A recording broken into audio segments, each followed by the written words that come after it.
नमस्कार। आज के वीडियो में हम लोग पढ़ने जा रहे हैं विशेषण। तो आइए देखते हैं कि विशेषण क्या होता है। सबसे पहले देखते हैं विशेषण की परिभाषा। विशेषण वे शब्द होते हैं जो संज्ञा या सर्वनाम की विशेषता बताते हैं।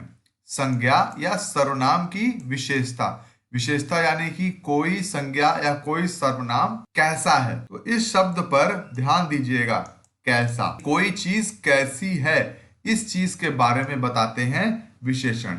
आइए देखते हैं एक उदाहरण से। हमारे सामने एक सेब है स्क्रीन पर।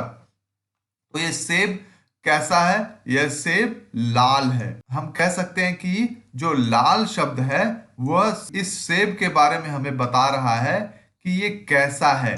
इससे क्या पता चलता है कि लाल एक विशेषण है। ऐसे ही यह काला कुत्ता, कैसा कुत्ता? काला कुत्ता। काला कुत्ता में काला एक विशेषण है। अगला उदाहरण देखते हैं। यह भूरा कुत्ता, भूरा कुत्ता। तो भूरा कुत्ता में भूरा एक विशेषण है। सिर्फ रंग की ही बात नहीं हो रही है, आप रंग के अलावा कोई भी चीज जो किसी संज्ञा या सर्वनाम के बारे में कोई जानकारी दे, कुछ बताए, कैसा है ये बताए, तो इससे मालूम पड़ता है कि वो चीज कैसी है। और उस शब्द को हम लोग विशेषण शब्द बोलते हैं। जैसे यहां हम लोग कह सकते हैं कि लंबा सांप, लंबा सांप। तो लंबा सांप में लंबा क्या है? एक विशेषण है। और सांप क्या है? ये एक संज्ञा है। लंबा एक विशेषण है। यहां पे फिर देख सकते हैं हम लोग छोटा सांप। तो छोटा क्या हुआ? एक विशेषण हो गया। ये इसके बारे में बता रहा है कि ये सांप कैसा है। कैसा है ये?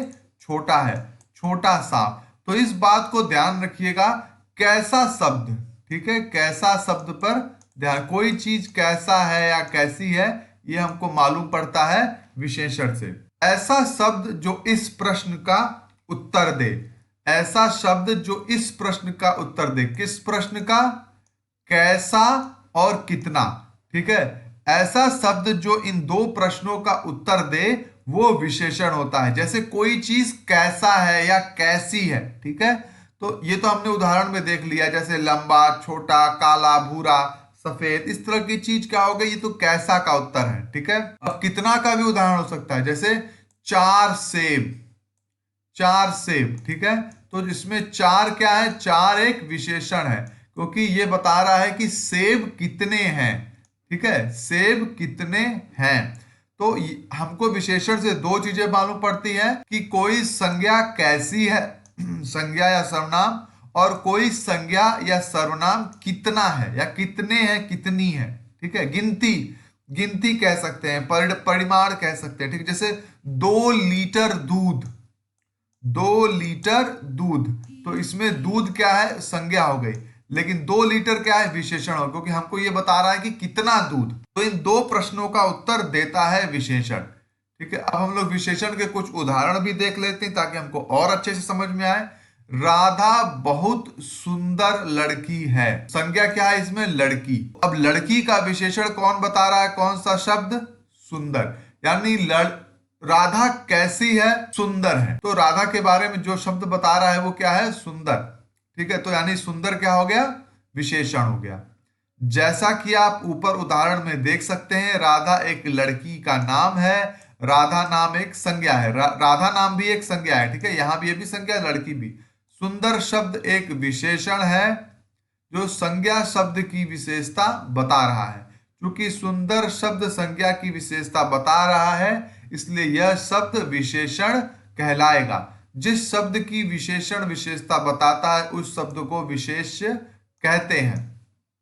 तो जिस शब्द की विशेषता विशेषण बताता है उस शब्द को हम लोग विशेष कहते हैं, ठीक है, विशेष, ठीक है। जैसे कि मान लीजिए लाल सेब, हमने देखा था ऊपर लाल सेब, इसमें से विशेषण क्या है? विशेषण हो गया लाल, ठीक है। और ये किस चीज की विशेषता बता रहा है? सेब। सेब क्या हो गया? सेब क्या कहलाएगा? विशेष, ठीक है। विशेष कोई संज्ञा या सर्वनाम ही होता है, जैसे यहां पर संज्ञा है। आइए एक और उदाहरण देखते हैं। रमेश बहुत निडर सिपाही है। ऊपर दिए गए उदाहरण में हमें पता चलता है कि रमेश एक सिपाही है एवं वह निडर भी है। अगर इस वाक्य में निडर नहीं होता तो हमें यह पता चलता कि रमेश एक सिपाही है, लेकिन वह कैसा सिपाही है यह पता नहीं चलता। रमेश एक सिपाही है, ठीक है, रमेश सिपाही है। अगर हम ऐसे लिखेंगे तो यह तो मालूम पड़ जाएगा कि रमेश सिपाही है, लेकिन रमेश कैसा सिपाही है यह बात हमें नहीं पता चलेगा। ठीक है, ध्यान दीजिए शब्द कैसा। तो कैसा सिपाही है इस बात का पता हमें कैसे चल रहा है, किस शब्द से? बहुत निडर या निडर शब्द से। ठीक है, तो निडर शब्द यहां पर क्या है? वो विशेषण है। अभी निडर शब्द का वाक्य में प्रयोग हुआ है तो हमें पता चल गया कि रमेश सिपाही होने के साथ साथ निडर भी है। निडर शब्द रमेश की विशेषता बता रहा है, अतः निडर शब्द विशेषण कहलाएगा। मोहन एक मेहनती विद्यार्थी है। विद्यार्थी एक संज्ञा है। मोहन, मोहन एक विद्यार्थी, इससे हमें मालूम पड़ा कि मोहन कौन है? मोहन एक विद्यार्थी है, लेकिन कैसा विद्यार्थी है इस बात की जानकारी हमें कौन सा शब्द दे रहा है? मेहनती। ठीक है, जैसा कि हम ऊपर दिए गए उदाहरण में देख सकते हैं, जहां मोहन के मेहनती होने की विशेषता बताई जा रही है, अगर हम इस वाक्य से मेहनती विशेषण हटा देते हैं तो सिर्फ हमें यह पता चलता है कि मोहन एक विद्यार्थी है, लेकिन कैसा विद्यार्थी है हमें पता नहीं चलता। जब वाक्य में मेहनती विशेषण का प्रयोग किया गया तो हमें पता चल गया कि मोहन विद्यार्थी होने के साथ साथ मेहनती भी है। मेहनती शब्द की विशेषता बता रहा है, अतः मेहनती शब्द विशेषण कहलाएगा। ये बात यहाँ पे क्लियर हुई कि विशेषण का उदाहरण भी हमने देख लिया। अब जैसे कुछ विशेषण शब्द हम लोग देख सकते हैं यहाँ पर, बड़ा, काला, लंबा, दयालु, भारी, सुंदर, कायर, टेढ़ा मेढ़ा, एक दो, वीर मतलब बहादुर, वीर पुरुष, गोरा, अच्छा, बुरा, मीठा, खट्टा आदि, ये सारे कुछ विशेषण शब्दों के उदाहरण हैं। विशेष बीच में आया था, उसकी भी परिभाषा हम देख लेते हैं। वाक्य में जिस संज्ञा या सर्वनाम की विशेषता बताई जाती है उन्हें विशेष कहते हैं। ठीक है, जैसे कि मैंने उदाहरण के लिए बताया आपको काला कुत्ता, तो इसमें कुत्ता शब्द की विशेषता बता रहा है काला। काला विशेषण है और कुत्ता हो गया आपका विशेष। तो अब आइए हम लोग देखते हैं विशेषण के भेद। एक बात ध्यान दीजिएगा कि अगर सिलेबस में आपके विशेषण के भेद नहीं है और आप नहीं पढ़ना चाह रहे हैं इस चीज को अभी, तो इस पॉइंट पर आप वीडियो को रोक सकते हैं और वीडियो को आप छोड़ सकते हैं। हाँ, छोड़ने से पहले लाइक कर दीजिएगा और चैनल को सब्सक्राइब कर लीजिएगा। लेकिन अगर आप विशेषण के बारे में आगे पढ़ना चाहते हैं या यूं कहें कि आपके सिलेबस में विशेषण के भेद है, तो फिर आप आगे वीडियो को कंटिन्यू करिएगा। लाइक आप फिर भी कर सकते हैं। विशेषण के मुख्य 4 भेद हैं। हम 4 भेदों के बारे में बात करेंगे। अलग अलग किताबों में और भी भेदों के बारे में बात की जाती है, लेकिन मुख्यतः 4 भेद हैं जो इसका दायरा बनाते हैं। ध्यान दीजिएगा, हम 2 शब्दों पर हमेशा फोकस करेंगे विशेषण की पहचान करने के लिए। एक शब्द है जो विशेषण बताता है कि कोई चीज कैसी है, कैसी या कैसा। ठीक है, और दूसरा जो शब्द है वो बताता है कितना, कोई चीज कितनी है या कितना है। ठीक है, अगर हम कैसे की बात करें, यहां पर आप देख सकते हैं वो है गुणवाचक विशेषण, यानी गुण बताता है। गुण का मतलब गुण या दोष दोनों चीज आती है, यानी कोई चीज कैसी है, लाल, भूरा, पीला, लंबा, छोटा, ठीक है, जो भी चीज आप कहें वो उसके बारे में बताता है। और संख्यावाचक विशेषण, ठीक है, तो यानी कि संख्या मतलब नंबर, यानी कोई चीज कितनी है, ये हमें संख्यावाचक, जैसे कि 2 सेब, 4 अमरूद, ये हो गया जिसको जो कि हमको मिलता है कितना से। कितना से एक चीज और मिलती है जिसको कि हम बोलते हैं परिमाणवाचक विशेषण। परिमाणवाचक विशेषण मतलब कि जो कि हमें किसी चीज का परिमाण दे। जैसे कि अगर आप देखें दूध को या पानी को, तो आप गिन नहीं सकते उसको। ठीक है, जैसे कि दूध नहीं कह सकते कि 1 दूध, 2 दूध दे दो, या पानी मतलब 1 पानी दे दो, 2 पानी दे दो, ऐसा नहीं कह सकते। इसको आप लीटर में कहिए या मिलीलीटर में कहिए, आप इन सब चीजों से नापते हैं। ठीक है, तो जो चीजें गिनी नहीं जा सकती उन चीजों के लिए कितना बताना अगर हो तो वो आप परिमाण का इस्तेमाल करते हैं। तो ऐसे शब्दों के लिए परिमाणवाचक विशेषण कहे जाते हैं। फिर आता है सार्वनामिक विशेषण। इनके बारे में जब हम परिभाषा आपको बताएंगे तब आप ज्यादा बेहतर ढंग से समझ पाएंगे। आइए हम लोग एक एक करके समझने की कोशिश करते हैं। पहला जो हमने समझा था वो था गुणवाचक विशेषण। जो विशेषण संज्ञा या सर्वनाम के गुण, दोष, रंग, रूप आदि के बारे में बताते हैं वे गुणवाचक विशेषण कहलाते हैं। ठीक है, जैसे उन किसी संज्ञा या सर्वनाम शब्द के गुण, दोष, रंग, रूप के बारे में बताते हैं वो गुणवाचक विशेषण कहलाते हैं। ये शब्द साधारण भाषा में कहो तो कैसा या कैसी शब्द का उत्तर दे देते हैं। ठीक है, जैसे आप पूछेंगे कोई चीज कैसा है या कोई चीज कैसी है तो इस बात का जवाब मिल जाएगा। तो ऐसे शब्द गुणवाचक विशेषण कहलाते हैं। जैसे कि लाल गुलाब, गुलाब कैसा है? लाल है। आयुष आलसी लड़का है, लड़का संज्ञा है, कैसा लड़का है? आलसी लड़का है। तो ये सारे उसके विशेषण हो गए। इस वाक्य में लाल व सुंदर शब्द फूल का गुण बता रहे हैं तो आलसी शब्द आयुष का दोष बता रहे हैं। अतः ये शब्द गुणवाचक के अंदर आएंगे, अंतर्गत आएंगे। कुछ प्रमुख गुणवाचक विशेषण शब्द हैं जैसे गुण दोष बताने वाले भला, बुरा, अच्छा, झूठा, उदार, सुंदर। रंग अगर बता रहे हो लाल, काला, पीला, कोई भी रंग, चमकीला। दशा अवस्था बता रहे हो अमीर, गरीब, पतला, भारी, हल्का। आकार बताते हैं बड़ा, छोटा, चौड़ा, लंबा, तिकोना, मोटा। तो ये सारे शब्द किस चीज का उत्तर दे रहे हैं? कोई चीज कैसा है। संख्यावाचक विशेषण, तो संख्यावाचक विशेषण कौन से हैं? जो विशेषण शब्द संज्ञा या सर्वनाम की संख्या की जानकारी दे, यानी नंबर की जानकारी दें, वे संख्यावाचक विशेषण कहलाते हैं। जैसे इस कतार में 5 छात्र खड़े हैं, मेज पर 4 केले रखे हैं। इन वाक्यों में 5 तथा 4 क्रमशः छात्र तथा केले की संख्या के बारे में बता रहे हैं। ठीक है, 5 छात्र खड़े हैं, ये क्या नंबर बता रहा है? कितने छात्र? 5 छात्र। ठीक है, 4 केले, कितने केले? 4 केले। तो ये सारे विशेषण हो गए। और कौन से विशेषण हुए? संख्यावाचक विशेषण। अतः ये संख्यावाचक विशेषण है। संख्यावाचक विशेषण के 2 भेद हैं, निश्चित संख्यावाचक विशेषण और अनिश्चित संख्यावाचक विशेषण। इन्हें भी समझ लेते हैं हम लोग। निश्चित संख्यावाचक विशेषण, जो विशेषण शब्द निश्चित संख्या का बोध कराते हैं वे निश्चित संख्यावाचक विशेषण कहलाते हैं। जैसे मेरी कक्षा में 40 छात्र हैं, 2 चिड़िया बैठी हैं, वही डाल पर 2 चिड़िया बैठी हैं। 40 छात्र और 2 चिड़िया, बिल्कुल ये फिक्स एक नंबर का आपको अंदाजा दे रहे हैं। कितने? 40। कितने चिड़िया? 2 चिड़िया।